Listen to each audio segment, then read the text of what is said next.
For that. My name is CJ. I'm bilingual facilitator. I live in Shanghai from 2004 to 2020. I work as a sales trainer, a leadership coach, and team coach as well. Part of what I do, besides coaching, I go around speaking. I am a professional speaker. I just got my certified speaking professional certification, and yada yada, and so on and so forth. But tonight, it's not about me.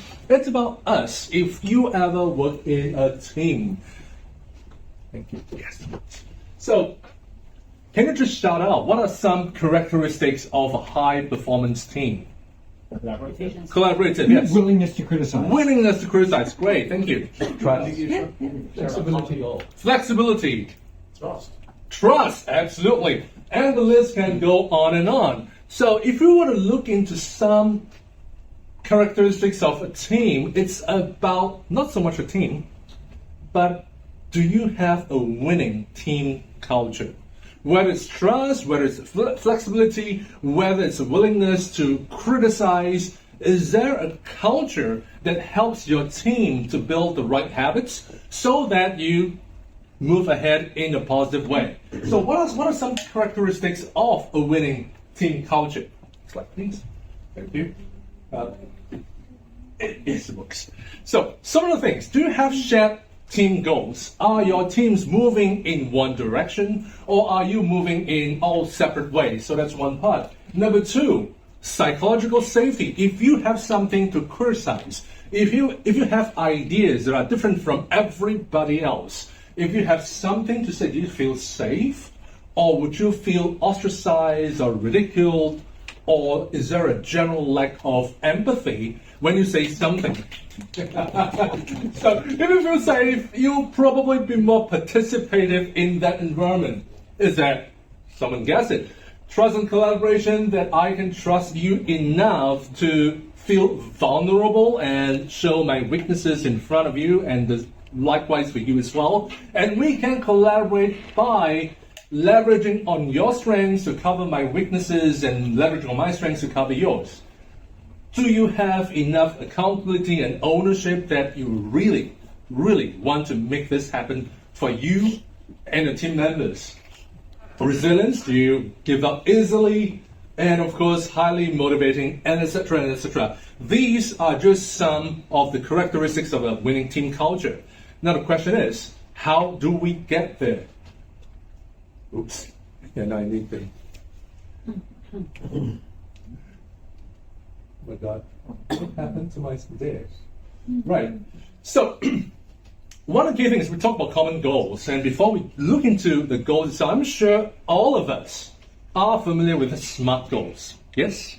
Mm-hmm. Now, if you're setting SMART goals, which would be the first thing to consider to set a goal that has buy-in from everybody else? Anyone? What answers there? So, instead of start with how the chronological order of specific and so on, start with relevance. Because people are always thinking about, how is this goal relevant to me? Why I should accomplish this goal, and what happens if I don't? So start with our first, and then look into how to make the goal achievable. It's not about setting goals that are easy to achieve. It's about setting tough goals and then think back how you can achieve the goals, what steps is required or are required, and what roles should each team member play in order to achieve those goals. How do you then measure if you know you have achieved those goals? Now, a lot of times we tend to think about measuring as something that is quantifiable. Not always so. It can be something that is observable. Is there a change in behavior? Are you willing to smile a bit more and listen a bit more? So it's observable. And sometimes it may just be palpable. You just feel it, like empathy, right? And then there is also time frame as well. When are you setting goals? You set milestones. What happens when you're left behind? And then make everything specific. So that's one way of getting buy-in from everybody so that we move in the same direction. Oops. And this is like that. So the next part is about how you then get people to work together. Now you have a group of people. A group does not mean having a team. you somehow may need to map out what are the best ways of working together. So each team member, you may want to crowd around and huddle around and list down what do I ask from each of the other team members? What are some of the things I need them to do? And what are some of the things I can offer to my team members? Are there certain ground rules that are like the rules we had in Toastmasters? What are some of the rules that all of us agree to abide by? And what happens when we flout the rule? Do we sack the guy? Or do we penalize someone or something? And so on. And then share what you've written and make sure that we can gain some agreement on how we should work together. And the quote is always about no one is perfect, but a team can be. We all bring our strengths and sometimes our weaknesses as well to a team. But how are we going to come together so that we leverage on those strengths and overcome those weaknesses as a team? Which brings us to, is there a willingness, more than the skills, but a willingness to accommodate, to be inclusive as a team? Now, in terms of attitude, there are two aspects, what we call eligibility and suitability. In terms of eligibility, it's about qualifications, your experience, your references, your track record. And in terms of suitability, it's about your attitude, your aptitude, your versatility, your role fit. Do you fit into our culture? Now, between left and right, which one do you think is more important as an ingredient to be a successful team? Suitability. Suitability, absolutely. Now, when we are hiring people, normally as a company, which one is the bigger emphasis? Unfortunately, so yes, absolutely. Right, look for people with the right attitudes, and somehow things may just go in. So if you look into a 2x2 matrix that you've seen in many matrices, if it's unsuitable and ineligible, non-problem, that person will leave very soon. If you have someone who's unsuitable but very experienced and great track record, that may be the real problem because they don't fit in and sometimes they pull in different directions than what you want to bring your team forward. When you thought you got the perfect team member who is very eligible and very suitable, sometimes it's disappointment. Why? Because everybody wants that person, and that person is likely to be enticed to work somewhere else. So sometimes it's usually the surprise fit, the ones that may not be fully skilled. We're not saying that they are totally unskilled, but they are not fully skilled and they can be trained to be better, but they have great attitude, they fit in, they want to be part of your winning team. Right, so that's the part on being eligible and suitable.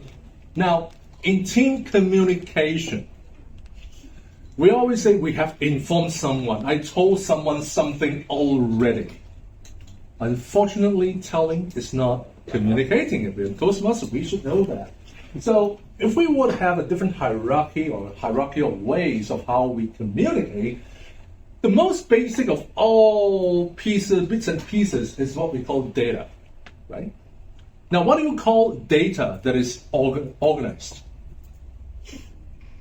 What happens when you call data that is organized? Information, thank you. And what do you call useful information? Insight. Intelligence. Knowledge. That's useful, yeah. And then the next part is on insights. Now, what are insights? Anyone? Useful opinion. Give me some opinions, maybe. It's about how and when you use that knowledge. When to use it, how to use it, with whom to use it, in which kind of situation should you be using it. Those are insights, and what happens if you don't use it. Right, so those are insights, and if you get enough insights, hopefully you gain enough wisdom. Now, of course, in a team, we are not able to really impart wisdom, but in team communication, sometimes it's about how much you emphasize on the insights you're giving your team members to do whatever that needs to be done to make the tweaks, to make the adjustments, to overcome challenges. You may need to give your team members the insight on how we can work better together or refine our skills so that we can do a better job. And the next thing is, how do you know? How do you know you're improving? How do you know you're there or getting there? So there's some ways of measuring your team effectiveness. So there are different frameworks, and this is what we use as an assessment tool. There are different surveys that you can find out, okay, so first of all, what do you want to measure your team against? What are some of the measurements that you want to have for your team? So this is based on a concept called Teamwork Big Five. It's a work of a professor called Eduardo Salas. You can check about it. And in it, what it says that if you want to be a highly effective team, a high-performing team, there are certain components that foster better teamwork. Things like, do you have shared goals? As we mentioned earlier, you have a SMART goal that is relevant, that we have a path forward. Do you pay attention to results? Not just attention to what you are doing, but are you really achieving the outcomes that you wanted to achieve? Do you have the means to be adaptable to different situations, to challenges, especially when things are not going your way? Do you have the right team spirit? Do you care for one another? Do you coordinate amongst yourselves so that every one of us can optimize our strengths and go into roles that plays the best to our strengths? So the top ones are what we call, do I have a pointer? No. So the top ones are those that make a good team. Underline, oops. What happened? Like, Okay, yeah, go back. This. So the bottom part is the enabling factors. So these are not the components, but these are the underlying things. And the first one is, again, psychological safety. Now, this is the second time I mentioned about psychological safety. Why is it that sometimes we feel unsafe in a team? Any reason? We want to have psychological safety. The fact that we even talk about psychological safety is that a lot of time we kind of feel unsafe in a team. Why is that? The culture unfit. The culture unfit. The culture unfit, maybe? Diversity. Sorry? Diversity? Okay. Or This difference is- in opinion. Lack of trust. The differences of opinion, the lack of trust, absolutely. The term psychological safety came out from a research by Google. Right? They have this research called, I think it's Project Aristotle. And they look into the teams within Google and find out what makes some of the teams more effective than others. What they found out is that sometimes, even in a company as flat, as dynamic, as innovative as Google, there are team members who are afraid of saying the wrong things in public. So it's a team brainstorming. And I think I got a great idea. I just blurted out that great idea.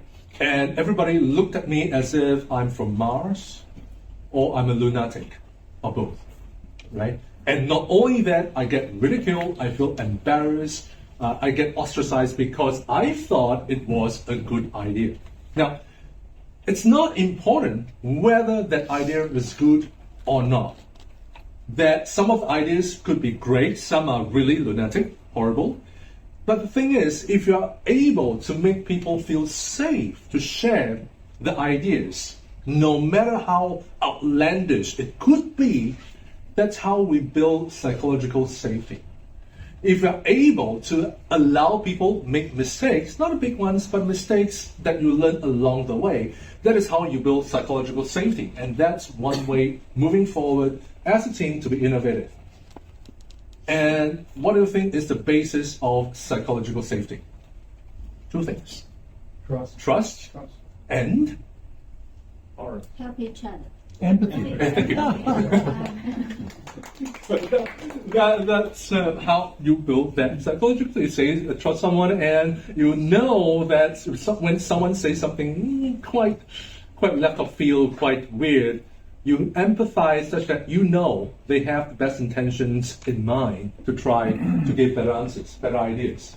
And last but not least, it's about motivating a team. Now, sometimes, even when we give great rewards to people, they don't even want to be motivated to do it. I'll just give an example. Now, how many of you would do something? How many of you would do something for me that if you did it, if you've done it successfully, I'll give you $1 million US? Anyone? Oh, okay. Very simple. All you need to do is to go to the top of Shanghai Towers, the one in Pudong. You jump down from Shanghai Towers. If you survive, I'll give you that $1 million. Jump down. With a parachute. With a parachute, yes. Base jumping. So, and this is how we really look into motivation. This is based on the expectancy theory. I just made some modification. So, whoops. Some formatting issues. So, not the expected payoff is the $1 million. Now the question is, what is my chances of success in getting there? If I ask you to jump from Shanghai Towers, a lot of us will think no chance. Some of us may think that even with a parachute, a bit dicey. What if the chute doesn't open? So it's not really something that is that desirable, or you don't fancy your chances of succeeding. If you feel that your chances are 0 or close to 0, there's no motivation. You will not even try at all. And divided by the amount of effort. The more effort that is required, the less you are motivated. If I ask you to do something, at the end of the day, you get a payout, but it's going to take you a lot of time, a lot of work, a lot of hardship, very much a lot of challenges. You may not be very motivated at all unless it's something bigger. So without changing the payoff, without changing how much I'm going to pay you, how much you're being rewarded, if I merely are able to increase your chances of success and reduce the amount of effort you require to do certain things, you will be more motivated. And the same thing is the team. If in a team, if each team member knows that he or she can count on someone else to get certain things done, to give support, to teach them how to do it the right way, they will find that the chances of success going up and the amount of effort going down. And that's how you build the team. So what are the takeaways today? Before the red card's been shown. We got 30 seconds. Start with relevance of a goal. Start with relevance. Thank you. Yes. You want $1 million? Just get up top of the Shanghai Tower and drive. Right. So once again, thank you very much for your attention. I think we're showing the red card really soon. And this is again my QR code. And thank you again for having me. I look forward to more sharings in the future. Talk to you soon.